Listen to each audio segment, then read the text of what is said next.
Oke, selesai.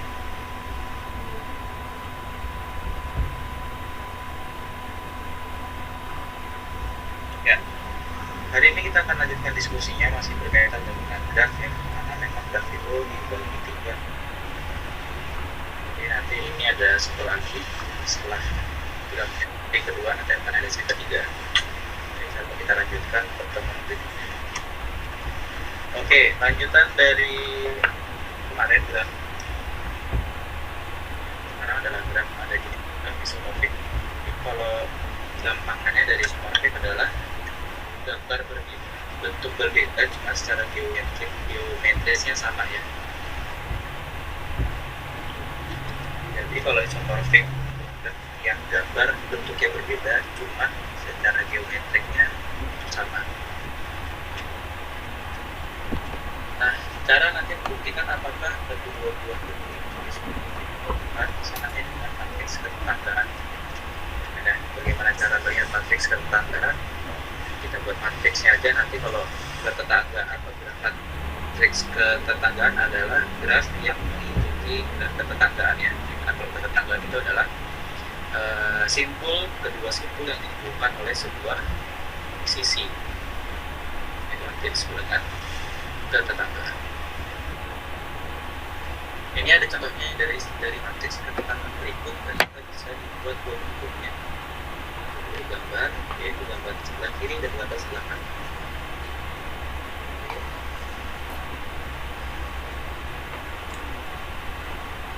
Nah, kesimpulan adalah isomorfik itu, geometrik itu adalah nanti pertama ada jumlah ada sifatnya sifat isomorfik. Cuman intinya kita ulang sedikit bahwa ketetanggaan itu adalah simpul yang dihubungkan oleh sisi. Jadi kalau misalkan kita kasih setiap nama tentang nama faktornya, nama kolom garis nama simpul yang ada. Nah, jadi ada 5 simpul di sini. 1, 2, 3, 4, 5. 1, 2, 3, 4. Kolomnya berapa? Kita simpel. 1, 2, 3, 4. Matriks ketetanggaan. Matriks ketetanggaan itu kalau misalkan dia bertetangga maka nilai 1, kalau tidak maka saya tuh hebat dan contohnya 3 dengan 4 atau 4 dengan 3 itu adalah tetangga. Nah, nanti di situ 3 dengan 4 saling terhubung.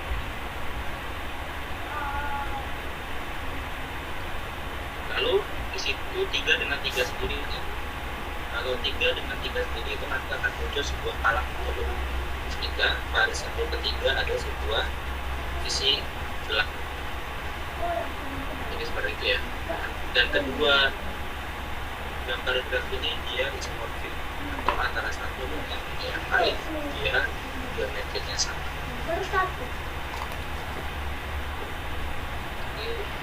Nanti akan ada cirinya.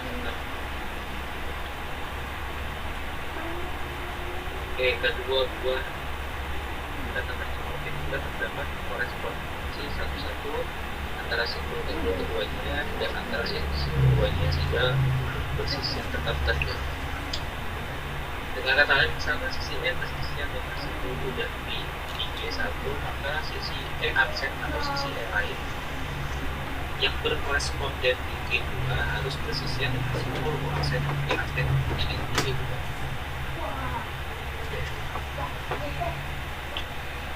Dia boleh menambahkan simpul dan sisi berbeda ya. Cuman harus kita jelaskan. Kalau kita ganti satu dengan A maka kita jelaskan. Oke. Ini ada 2 buah graf ya. Tadi ini saya asumsinya 1 diganti dengan A boleh, 2 diganti dengan B, 3 diganti dengan C, 4 diganti dengan B. Tadi kan berkorespondensi atau ini samakan dulu.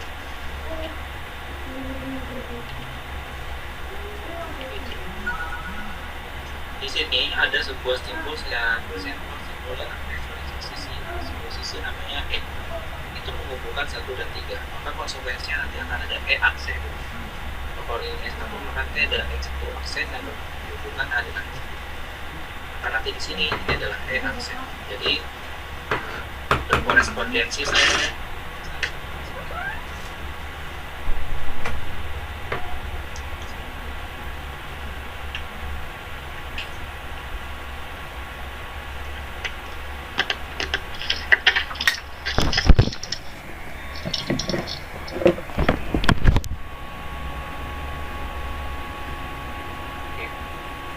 Itu tadi maksud untuk berkorespondensi satu sama. Kemudian juga kita boleh menamakan graf dengan nama tinggal sisi berbeda di mana harus geometrinya sama.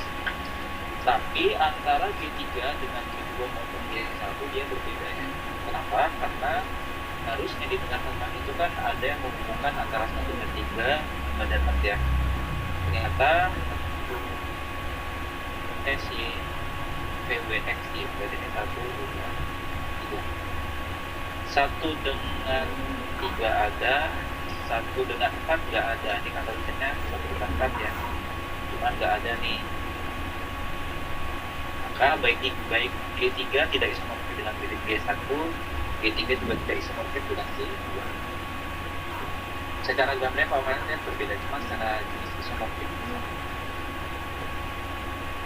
Nah, ini ada contoh lain ya, buat graf di situ ternyata bentuknya berbeda, cuma dari segi jenis isomorfiknya dia sama, dari sifat isomorfik dia isomorfik ya. Oke, kita harus mendefinisikan dulu ya. A itu asumsinya kalau sebelah kiri A, di sebelah kanan yang berurutan aja, kita nyari yang berurutan, yaitu PWX Y ya. Jadi kan nanti A disamakan dengan T, PWB disamakan dengan W, PWX nanti X disamakan dengan C ya, D disamakan dengan bisa nggak nih, D disamakan PWX ya. Jika nggak cepat Y. Oke, di sini kalau gini berarti namanya bukan gitu ya. Jadi kita asumsinya urut, ternyata enggak. Nah, ini kekurangan dari kalau kita membedakan nama simpul ya. Ini kebetulan juga soal yang buat yang tidak soal kita diberikan dari isomorfik. Kalau kita pakai penamaan yang urut ternyata tidak ada yang sama. Karena kalau misalnya tadi saya menggunakan D itu saya namakan dengan Y, karena memang abjad yang berakhir. Ini berbeda nih, simpul D punya 3 derajat atau 3 sisi, tapi Y-nya punya 2. Maka D ini saya samakan dengan B ya. D sama dengan B. Nah, B ini kan 2 derajatnya 2 atau sisi 2. Maka cari nih simpul di sebelah kanan yang derajat 2, yaitu adalah Y. Nanti B sama dengan Y. Terus A-nya di situ, A-nya tadi A-nya belum ya. A-nya punya 3 sisi atau derajatnya 3. Maka tadi yang belum disamakan yaitu X dan W ya. Maka kalian boleh bebas apakah dengan X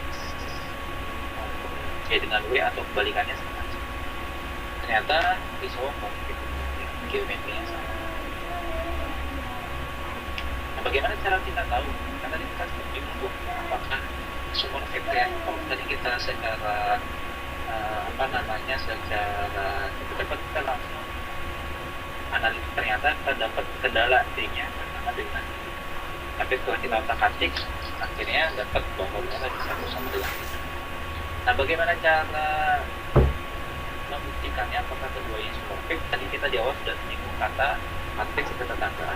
Maka silakan untuk membuktikan kedua buah itu geometris atau kedua buah graf itu isomorfik dengan matriks ketetanggaan B.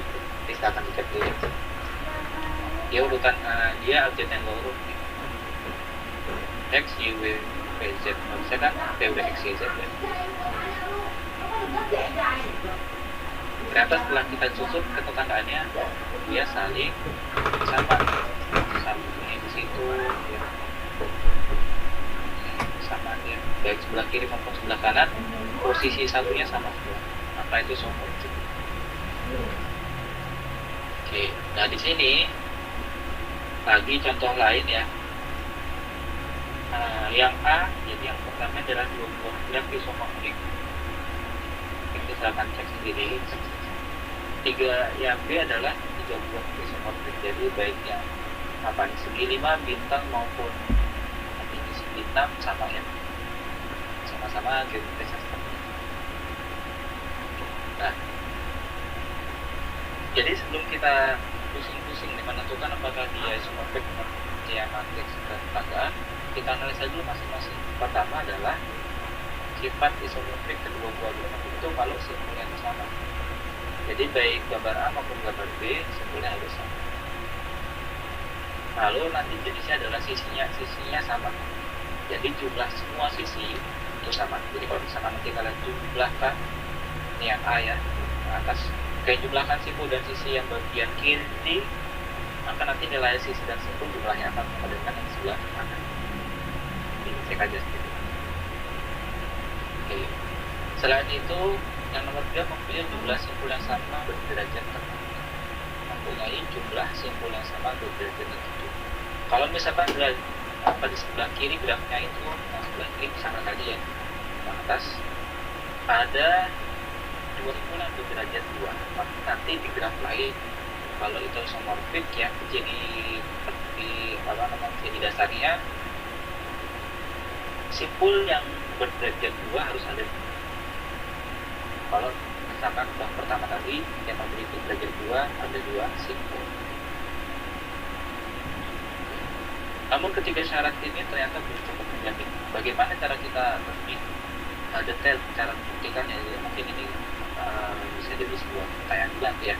Kita diminta untuk mencari yang orang kedua buah graf ini isomorfik. Jadi selain kita gunakan sifat ketiga ini, kita harus gunakan juga pembuktian matriks ketetanggaan tadi. Ya, ini contohnya antara A dan B. Kalau kalian lihat apakah dia mereka berdua isomorfik, nah, kita cek aja gitu ya. Di sini ada 6 simpul sama di kanan kiri. Ada berapa sisi di situ? 1, 2, 3, 4, 5. 1, 2, 3, 4, 5. Ada 5 sisi, maka nanti baik di kanan maupun di kiri ternyata sama-sama 5 sisinya. Ya. Lalu kita cek di sini yang berderajat 3 itu ada 1 simpul. Ini juga sama, ada 1 simpul. Yang berderajat 1 3 1, 2, 3 kan sebelah kiri, sebelah kanan juga 1, 2, 3. Apalagi nih kiri. Yang berderajat ini udah sulit ya. Yang berderajat 2 ada berapa simpul? 1, yang sebelah kiri 1, 2. Cuma 2 simpul yang berderajat 2. Kalau ini ada 1, 2 sama ya. Oke. Berderajat 2.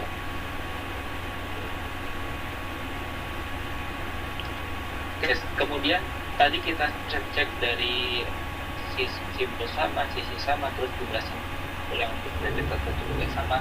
Maka nanti kalian buktikan keduanya dengan matriks ketetanggaan yang kalian bebas. Buat matriks ketetanggaan dengan tentunya di situ sudah dikasih clue ya. Jadi kalian yang lain boleh menggunakan nama bebas. Ini X itu Y. Jadi yang mempunyai 3 derajat, yang sebelah kiri X, yang sebelah kanan Y.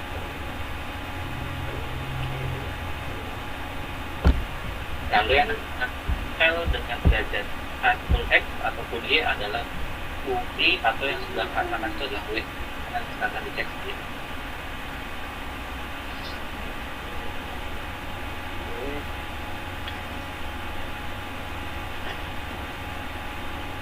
Ada contohnya, apakah pasangan graf di bawah ini isomorfik? Itu yang kita coba cek dengan ketetanggaan. Jadi nanti yang sebelah kiri kalian cek ketetangganya, sebelah kanan juga kalian cek. Saya ambil sampel yang sebelah kiri deh. Di situ antara A dengan B, antara A dengan D ketetanggaan yang di situ dihubungkan sama sisi, maka nanti nilai AD maupun DA itu sama. Itu sudah. Tapi antara A dengan C mau lihat di sini atau enggak tulis. Jadi kalian fokus saja yang satu tulis satu, yang satu nggak usah ditulis untuk kita. Setelah semua termasukkan ke dalam matriks yang graf pertama ya, baru kalian buktikan matriks ketetanggaan graf kedua. Misalkan itu coba sedikit.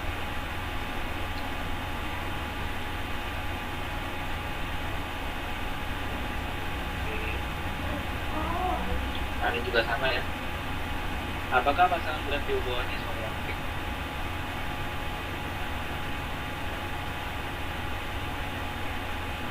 Ini itu yang sebelah kiri ada berapa simpul? 1, 2, 3, 4, 5, 6. Ada 6 simpul. Sebelah kanan juga ada 6 simpul ya. Simpulnya yang titik atau lokasi. Kemudian sisi yang menghubungkan kedua simpul. Nah itu kan antara A dan B dihubungkan ya, maka nanti AB nilainya akan turun. Lalu saya ambil sampel lagi yang C. C dihubungkan ke B dan dihubungkan ke D, maka nanti CB dan CD nilainya satu sama. CB nya 1, CD nya 1. Oke, sudah dapat. Kemudian saya coba untuk matrikskan di sebelah kanan. Kira-kira jadi nanti akan ada lem ya ke kanan.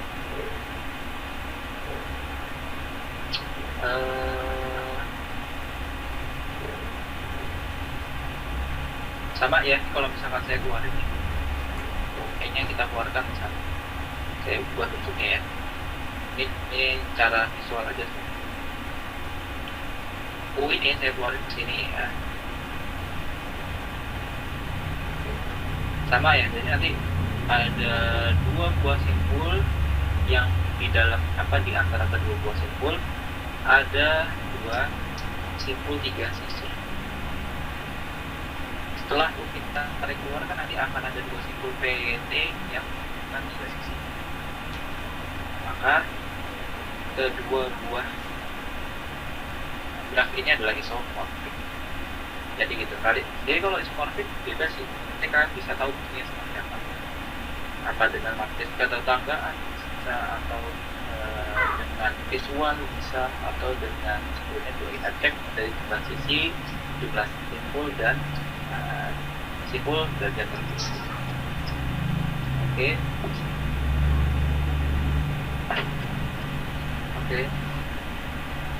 Nah, ini setelah nanti dicoba sendiri ya, gambarkan dua buah graf yang isomorfik.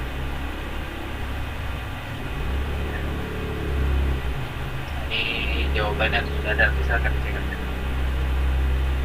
Kita lanjut sekarang ke graf planar. Apa itu graf planar? Ada graf planar dan graf bidang. Jadi graf yang dapat digambarkan pada bidang datar dengan sisi-sisi tidak saling memotong. Kata kuncinya ingat jika saling memotong disebut graf planar. Jika tidak, maka ia disebut graf tidak planar. Di sini ada keempat adalah graf planar. Ini awalnya dia graf seakan-akan dia adalah graf tak planar ya kan ya. Cuman setelah saya keluarin salah satu diagonalnya, jadi yang garis saya keluarin kan boleh ya dikeluarkan. Karena yang ini ya, yang kayak begini saya keluarin. Bentuk barunya seperti ini. Maka dari bentuk baru sudah tidak ada berpotongan ya. Sehingga ini disebut dengan graf planar. Ini graf planar. Jadi ini hanya untuk ngecek aja. Yang sebelah kanan hanya untuk cek apakah sebelah kanan bukan. Karena setelah kita jadikan graf baru, dia graf planar. Ini keduanya isomorfik ya tentu ya, karena kan memang isomorfik itu identik tidak boleh kita berubah graf. geometrinya tidak seimbang. Oke. Nah, nanti kita akan belajar juga analogi graf bidang, di mana graf bidang itu adalah bentuk lain dari graf planar yang sudah kita ketemu. Nah, ingat ya, graf bidang adalah ibarat kata gini, graf bidang adalah graf planar yang sama dengan planar yang sudah diubah tidak berpotongan. Atau kita langsung contohnya ya, ini kan sebelah kiri sama kanan berpotongan, maka ini bukan graf bidang. Oke, ingat itu bukan graf bidang walaupun dia graf planar. Karena kalau graf bidang itu yang sudah jelas-jelas tidak berpotongan, dan otomatis kalau dia tidak berpotongan maka dia planar juga. Ya. Ini graf bidang tapi seakan-akan bukan graf planar. Sorry, yang sebelah kiri bukan graf bidang walaupun graf planar. Sebelah kanan jelas-jelas graf bidang, maka kalau tidak jelas-jelas bidang dia graf planar. Nah, di sini ada kalimat, kalau bukan seperti itu. Kalau kata tadi seperti itu, kalimat seperti itu. Ternyata setelah kita coba satu persatu, jadi kalau kita mau membuktikan apakah dia planar atau tidak, satu dulu dikeluarin baru kanan, satu dulu dikeluarin dulu. Ya. Di sini saya contoh ambil, saya keluarkan yang apa? Ya ini. Yang saya ketikkan saya keluarin. Jadi kan nanti ada sebuah garis sisi yang sama. Nah, terus yang ini dikeluarin, maka dapat ini. Oh ternyata, jadi gini, ketika kalian memindahkan sebuah sisi, kalian cek dulu masih berpotongan atau kalau masih, kalian ubah lagi. Ini baru yang keluar saya ubah. Ternyata di sini masih ada yang berpotongan. Akhirnya saya keluarin juga ke sebelah kiri. Ke sebelah kiri. Ya. Ternyata ada terjadi potongan atau persilangan yang bawah ke kiri itu. Maka setelah kita ubah formasi dalam berpotongan, dia sudah jelas-jelas planar atau tidak planar. Kesimpulannya ini bukan graf planar atau graf tidak planar.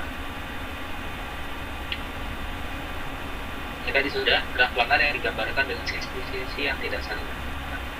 Tadi sudah saya jelaskan, hal itu adalah graf planar bukan graf bidang, tapi yang B adalah graf bidang dan graf planar. Yang C juga graf bidang dan graf planar. Ya.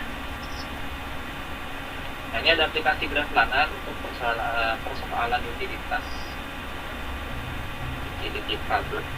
Jadi yang A itu adalah K3,3, yang B adalah persoalan utilitas graf planar.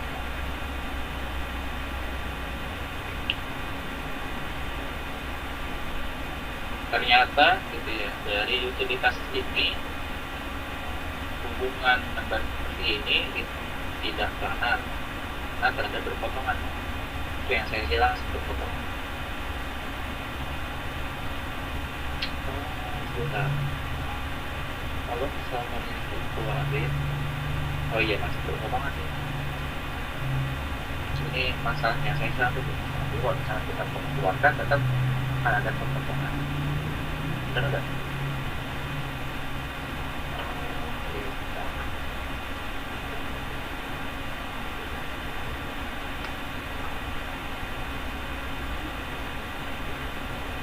Ini harusnya bukan graf planar deh, karena ketika saya keluarin benar ini benar graf tidak planar. Saya mau pindah apapun, jadi misalkan ini mau kalian tarik A3 ke bawah, dia itu akan ada perpotongan. Ini ada gerak tidak planar.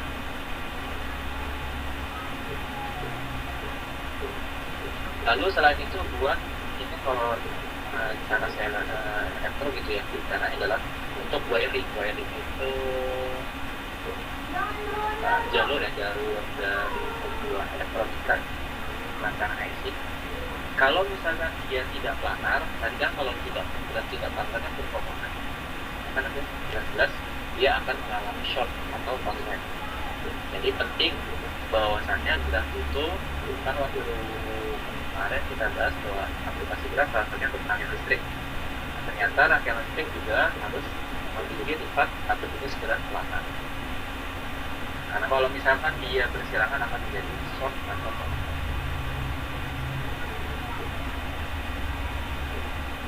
Oke, di sini ada contoh ya.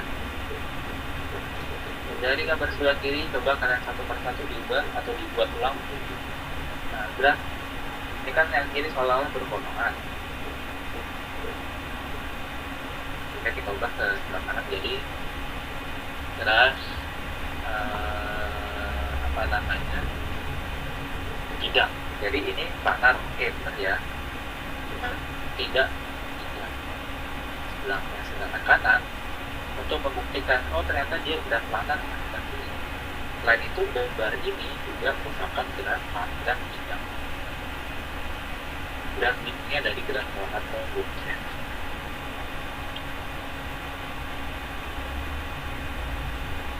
Oke, di sini ada teorema bahwa sisi itu pada graf bidang, sisi itu kan garis ya.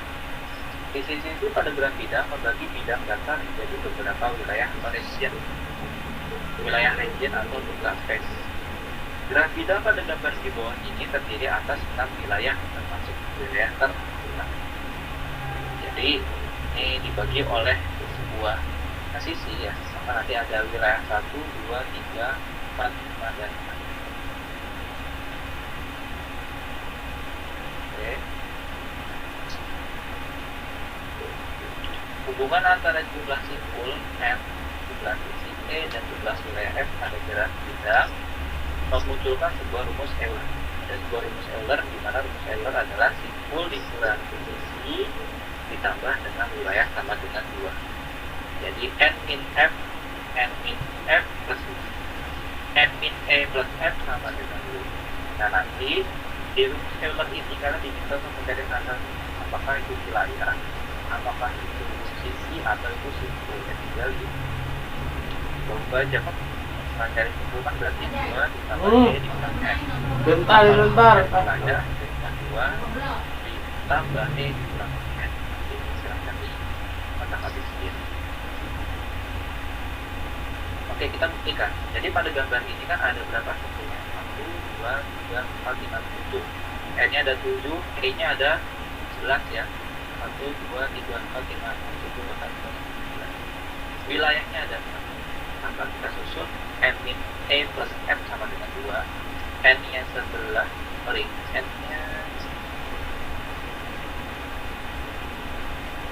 N-nya kan bentar. N min E plus F jumlah sisi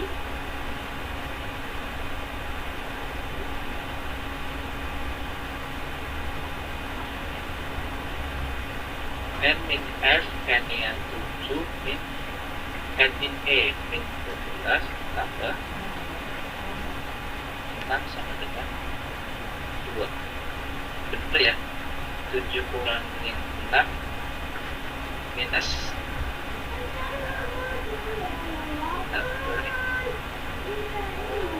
salah kan ini bisa saya cek dulu. N min N plus F sama dengan N adalah jumlah simpul, E nya jumlah sisi, untuk dibandingkan dengan maka dia E min N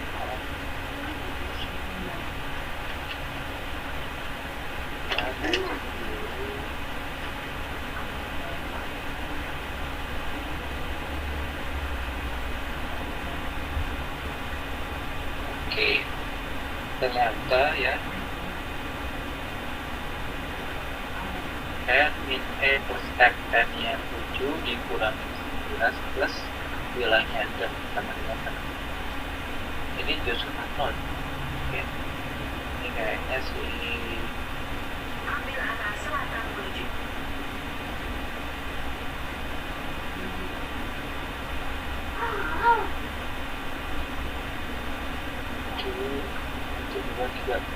Kedua, 3, 4, 5, 6, 7, 8, 9, 10. Ini kayaknya ada kesalahan. karena dari bukunya seperti itu ya, mungkin ada salah. Dari sini kita mau cek misalkan graf sederhana planar masing-masing simpul derajat 2, jadi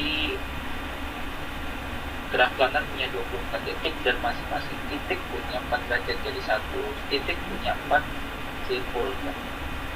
Representasi planar dari graf tersebut membagi bidang antar dan menakar jumlah wilayah atau dapat banyak wilayah tersebut. Nanti kita gunakan ada sebuah lemma jabat tangan ya. Dimana kalau lemma jabat tangan itu adalah total derajat dengan 2 kali sisi. Di situ derajatnya 4, jadi kan masing-masing simpul ada 4 derajat, maka kalau misalkan 24 sisi dapat derajatnya dapat 24 sisi, ada 24 kali 4 96. Oke. Derajatnya letak ya. Ya. Nah nih, seluruh derajatnya 96. Menurut lemma jabat tangan, jumlah derajat 2 kali sisi, maka sisinya ada 48. Karena kalau 2 kali 48 ada 20. Sisi sudah dapat 48, simpul sudah dapat 24 ya.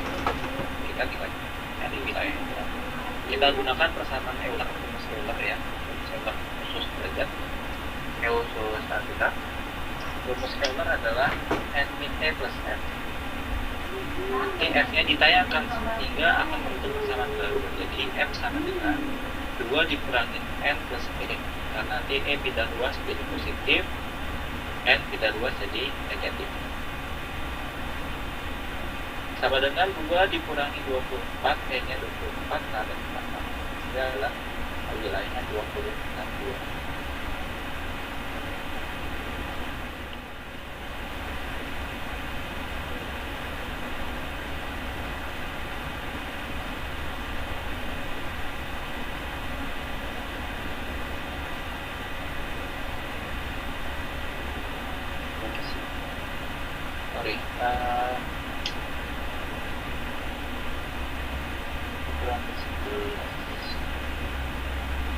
Oh iya, salah saya.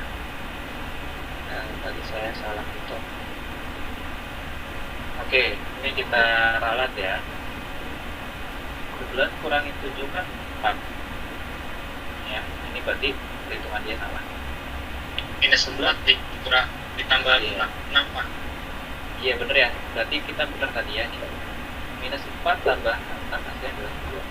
Tadi saya salah, saya kira 7 kurang 11 harusnya kan min 4 itu, sorry 7 kurang 11 itu bukan min 4 tapi min 4. Min 4 tambah 6 itu 2, bener ya. Oke, jadi ini salah. Karena kalau ya emang salah sih, kan n-nya adalah 7 minus 10. Oke. Jadi saya salah itu. Kita membuktikan saya kira yang lain dari sama dengan. Oke, sudah.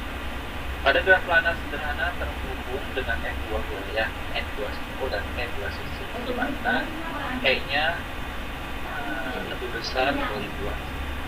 Selalu berlaku e kurang dari sama dengan 3n.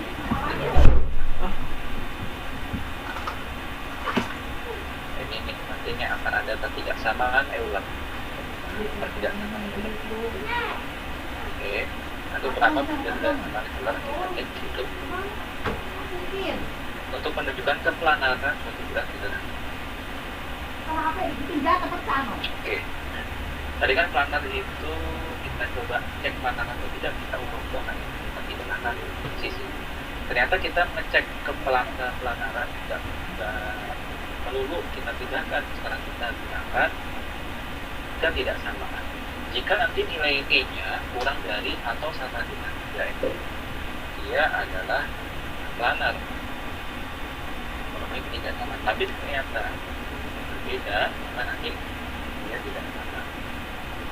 Jadi misalkan nih E-nya kurang dari sama dengan 8. Ya, otomatis E yang memenuhi kan kurang dari 8 sama dengan D. Jadi E-nya itu ya 8 kurang dari 8. Kalau ternyata dia 9, salah, bukan 9, bukan lebih kecil tapi lebih besar. Nanti kalau misalnya ada sebuah E yang berjumlah 9, salah. E tadi adalah jumlah sisi ya. Ini kita cek. Nah, ini ada contohnya nih untuk kita mau ngecek dengan ketidaksamaan Q. Oke, dari K4 ini kita cek tuh. Oh, ternyata K4 E-nya 4, E-nya 6. Ya, simpul yang 4, simpulnya 6. Kita cek E kurang dari sama dengan 3N min 6. E-nya 6, N-nya 4, 3N min 3 kali 4, 12 kali 6.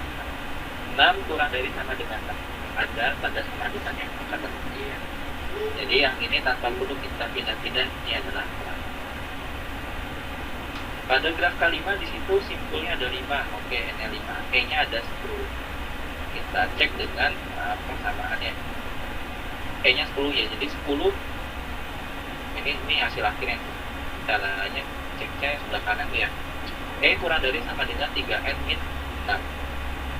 E-nya 10 kurang dari 3 kali 5 kurangi 6. Ternyata 3 kali 5 kan 15 ya. 15 kurangi 6, 9 kan ya. Apakah benar 10 kurang dari 9? Salah. Maka dengan yang benar itu kan kebalik ya, mana-mana. Maksudnya apabila pertidaksamaan ini tidak memenuhi, otomatis data tersebut tidak membuktikan ya. Jelas dia tidak melanggar. Silakan dicek yang ini, apakah dia melanggar atau tidak untuk K3. Tadi kan sudah kita cek ya, kalau yang ini tuh bukan pelanggar. Pelanggar bukan di atas saja ya. Kita cek aja di situ. N-nya ada 6 ya. Simpulnya 6, E-nya ada 1, 2, 3.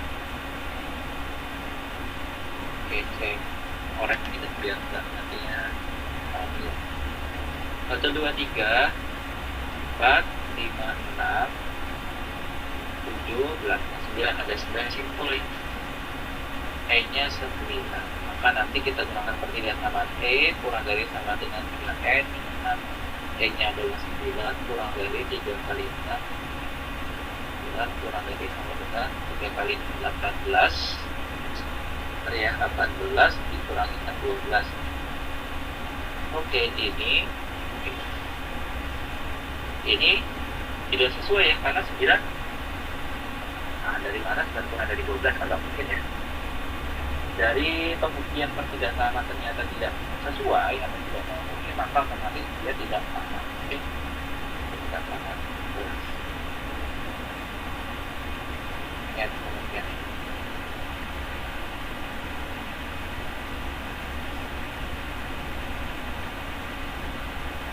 Buat asumsi baru, setiap daerah pada graf pelanggar dibatasi oleh paling sedikit 4 dari penurunan rumus diperoleh E kurang dari sama dengan 2N. Ini juga sama tadi pelanggaran. Kita lanjut ke teorema Kuratowski, di mana teorema Kuratowski adalah graf berikutnya. Ini menentukan dengan tegas pelanggaran. Jadi kalau Euler kita gunakan persamaan, kalau ini kita gunakan gambar. Jadi ini ada 3 gambar uji Kuratowski. Ada 3 gambar uji Kuratowski ABC.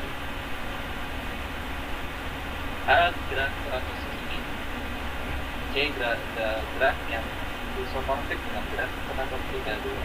Jadi sebenarnya ini isomorfik dengan B ya, tapi itu berbeda. Jadi ini Kuratowski. Oke. Nah, di sini ada sifat-sifat Kuratowski. Pertama, dalam kedua graf Kuratowski adalah graf teratur. Di mana kalau graf teratur adalah graf yang teratur atau yang jumlah simpul derajatnya simpul sama. Atau kalau misalkan kemarin kita cek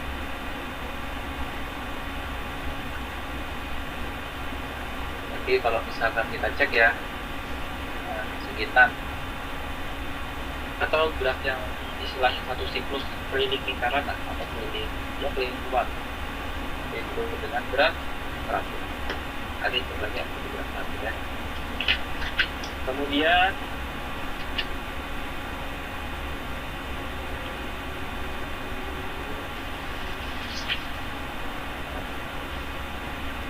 kedua graf teratasnya adalah graf pendapatan. Jadi ini pemandu itu tidak kelihatan ya. Ya, dan kita sampai sini. Itu banyak. Oke, kita cek dulu sebentar. Ini dicek dulu materinya. Silakan di-download semuanya.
Oke, kita lanjutkan ya untuk graf Kuratowski.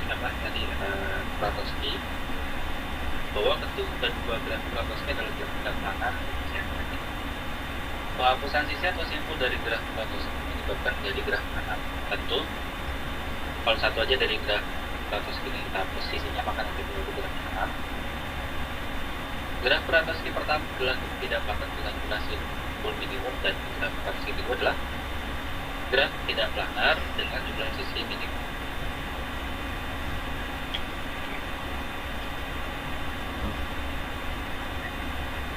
Ini diagram Kuratowski. Graf G bersifat planar jika dan hanya jika ia tidak mengandung graf yang isomorfik dengan salah satu graf Kuratowski. Jadi misalkan kita mau ngecek juga nih, selain menggunakan Euler tadi, kita bisa gunakan graf Kuratowski. Kalau misalkan dalam graf tersebut ada upagraf itu graf bagian ya, upagraf dari graf Kuratowski, maka otomatis dia tidak planar, karena kan memang Kuratowski tadi tidak planar. Oke. Atau homomorfik dengan salah satu dari keduanya. Apa itu homomorfik? Di sini ada homomorfik yang dimana homomorfik itu kalau misalkan di situ ya, jadi ada simpul yang bisa kita hilangkan, tapi dia sisinya masih sama gitu ya. Jadi ketika kita hilangkan simpul, otomatis dia akan membentuk sebuah sisi baru yang dia nggak jauh beda dengan simpul. Contohnya ya, Y dengan X ini saya hilangkan, kan nanti ya nggak ngaruh ya, dia nggak ngaruh, tetap sisinya segitu-segitu aja. Di sini ada contohnya ya. Ini kita mau ngecek nih, G itu planar atau tidak. Jelas-jelas secara visual kita dapat tengah itu adalah graf. Tengah itu adalah bagian dari atau bentuk dari Kuratowski ini. Otomatis ini tidak planar. Ini. Jadi G1 upagraf dari G. Di mana ini itu adalah upagraf kan graf bagian dari graf awal. Ternyata ini sama dengan graf Kuratowski, karena graf Kuratowski itu yang kedua ya. Nah, dia sama dengan yang D. Maka graf tadi tidak planar, karena ada graf bagian atau upagraf yang sama dengan yang modelnya, gambarnya sama dengan graf Kuratowski. Contoh lainnya di sini ya, ada G1 mana? Oke, kita ambil sampel ini. Oke, G1.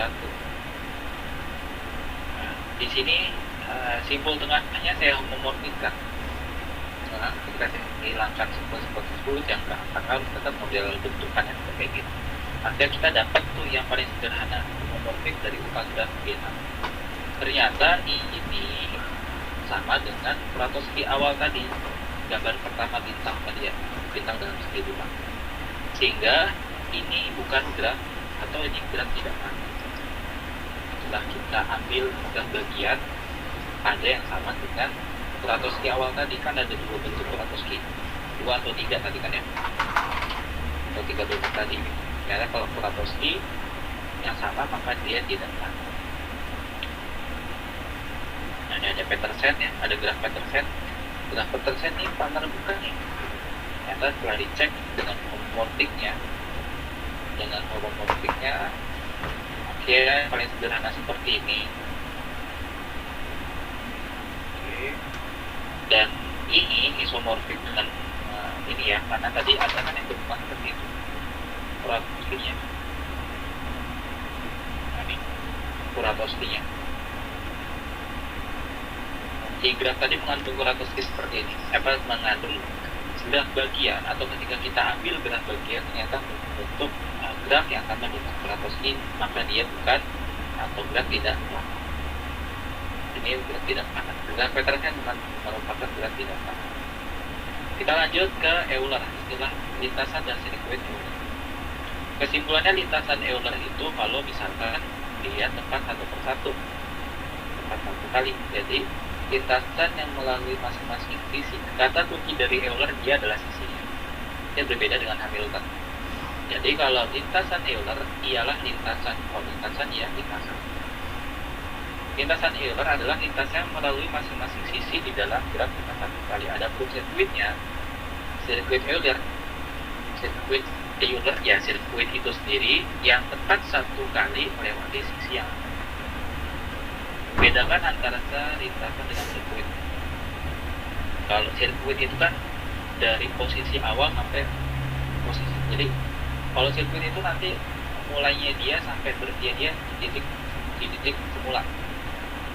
Kalau misalkan ini ada simpul. Jadi kalau lintasan kalian mulai dari sini ke bawah, maka kita akan berhenti lagi ke titik awal. Adapun lintasan,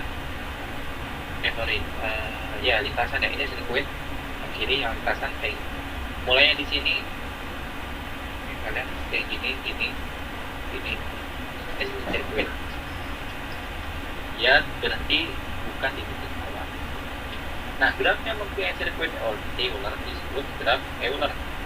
Tapi kalau misalkan graf yang mempunyai lintasan Euler disebut semi Euler. Jadi lintasan Euler lintasan yang melewati sisi satu kali. Sirkuit adalah sirkuit yang melewati sisi satu kali. Kalau dia jenisnya adalah lintasan Euler disebut graf Euler. Kalau dia jenisnya sirkuit Euler maka disebut graf semi, ada seminya karena memang tidak. Contohnya di sini ya.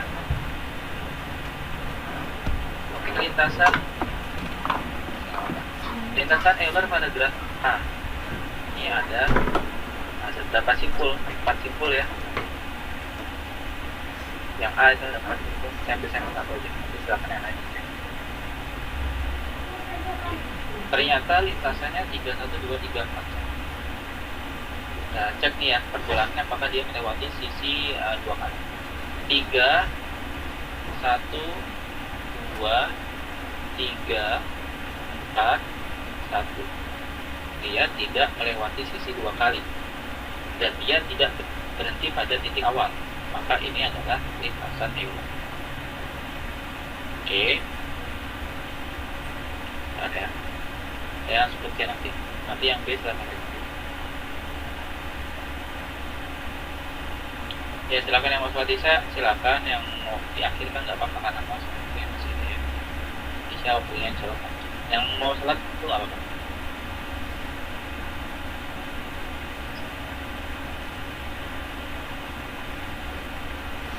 Oke.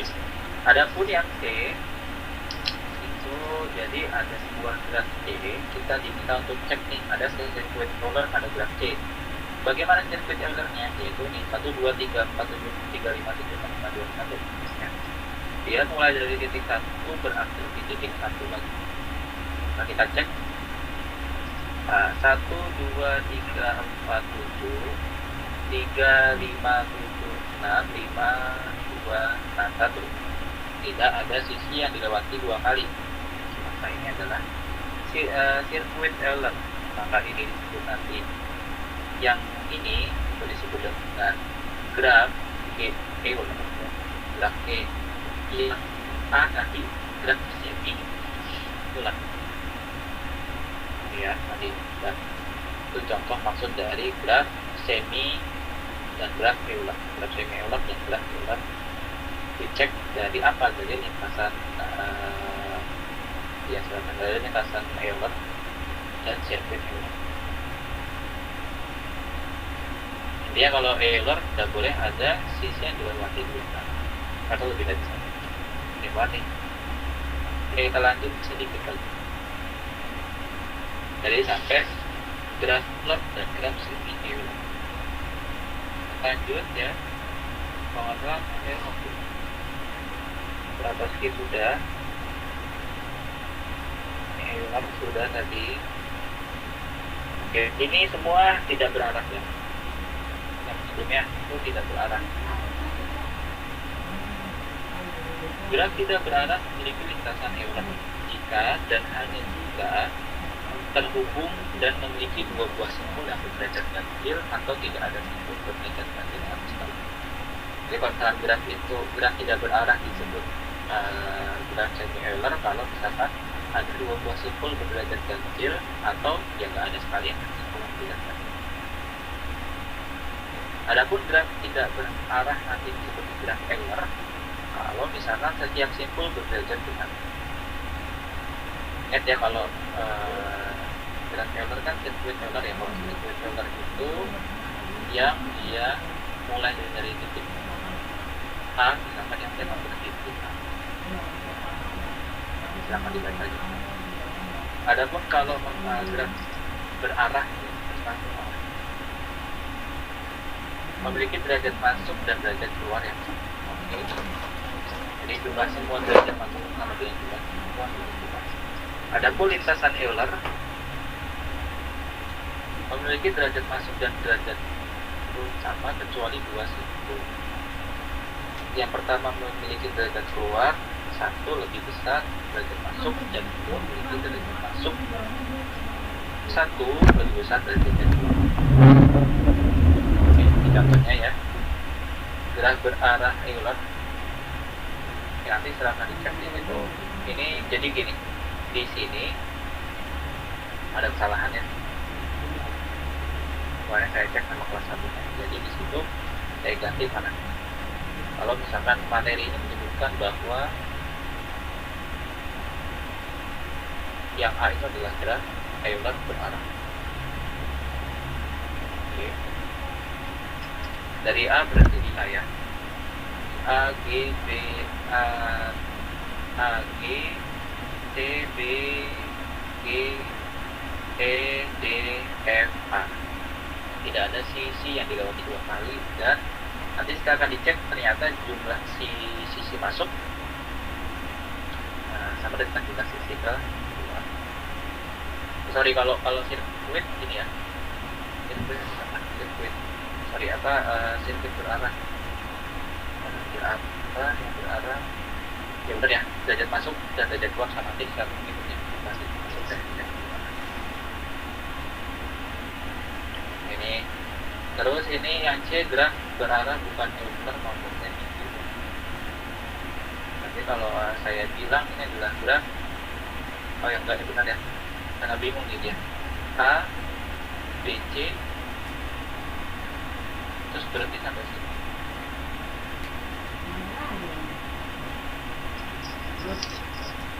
Harusnya kan semua sisi matematik ya. Silahkan dicek. Sekarang kita ke Hamilton dulu. Kalau lintasan Hamilton, oke, nggak jauh berbeda dengan apa tuh namanya tadi Euler.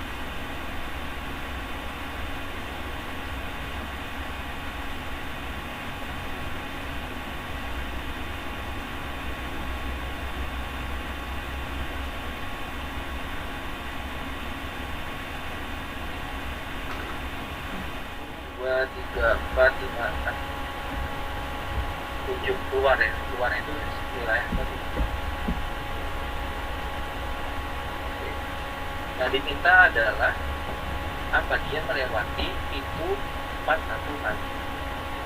Maka pintu nanti kita jadikan atau jalannya dia melewati pintu ini disebut sebagai sisi. Kalau sisi itu yang kita gunakan adalah graf teorema graf Euler ya. Oke. Maka di situ ada jawabannya di bawah ya. Maka lintasannya seperti ini.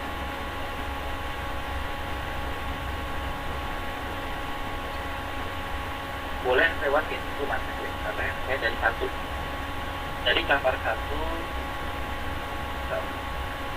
ke 5, ke 2, ke 3, ke 6, ke 5 lagi, sisa 2 ya belum kan. Kemudian keluar dari 5, masuk, keluar lagi, masuk ke lewat pintu 4.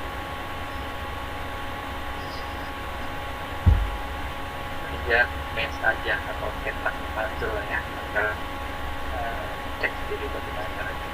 Kalau caranya tadi kayak gitu. Intinya dilewati satu kali. Ya. Jadi gitu. Intinya adalah gini, kalau kalian gerak ini yang kita fokuskan adalah di sisi belakang dalam sisi. Jadi kalau misalkan kita kali mau hanya ulang tapi kok sebetulnya melewati 2 kali memang akan kita ada.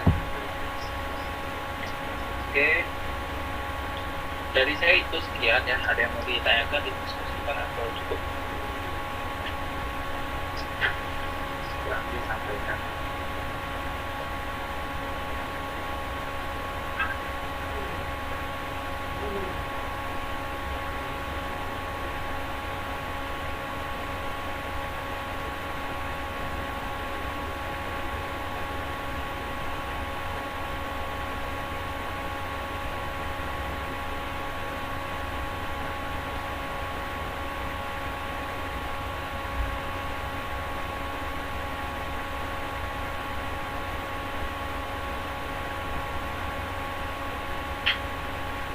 Oke, bagaimana?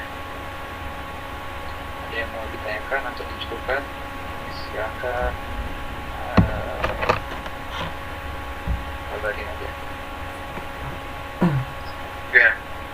Untuk yang tugas dari rumah ke kampus itu gimana Pak? Gimana maksudnya gimana? Buat apa? Buat grafnya itu kayak Iya. kayak gini Pak. Iya, jadi kan secara garis besar, kalau nggak saya ingat ya, soalnya kita dari depan dulu, diminta untuk membuat graf atau membuat rute. Jadi kan kalau graf itu bahasa lainnya rute. Rute dari rumah dari kosan ke kampus yang pertama yang kedua kita lihat di pertama. Nah, nanti saya minta itu ada 4 kemungkinan atau berapa kemungkinan gitu ya. Jadi nanti kan apa namanya, kita juga tahu ke kampus dari rumah kalian mungkin satu ruang jalan di mana, mungkin jalan kampus. Jadi silakan digambarkan aja rutenya. Jadi kalian lewat jalan apa, atau kalian lewat wilayah apa, gitu. Atau kalian lewat kompleks apa, gitu. Silakan digambarkan.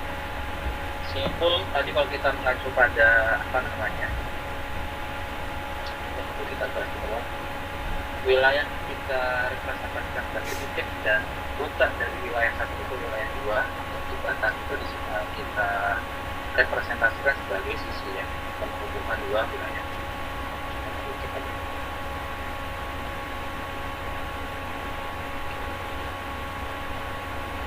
Ada lagi yang lain? Jadi ini sebenarnya ini juga perjalanan pun dia mau dari wilayah B ke D misalkan. Jadi nanti B ke A ke D atau B langsung ke D atau B A C. Ini sudah ada 3 kemungkinan. Kalian dari D mau ke C misalkan, bisa sampai ke C atau B A C atau B B A. Kayak nggak apa-apa, walaupun semakin jauh kan istilahnya adalah 3 kemungkinan. Jadi gitu ya. Lalu nanti timbulkan dari semua kemungkinan itu cari yang terpendek. Pilih salah satu.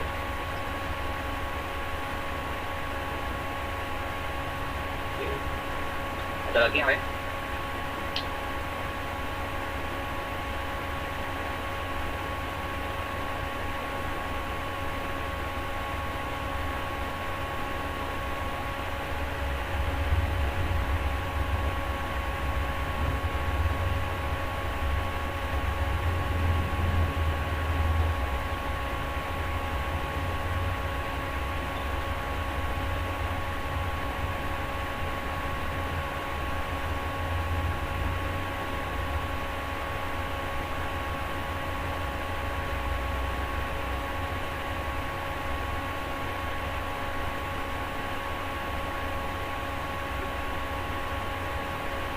Gimana nih? Saya menunggu keputusan kalian. Mau diapakan kelas kita?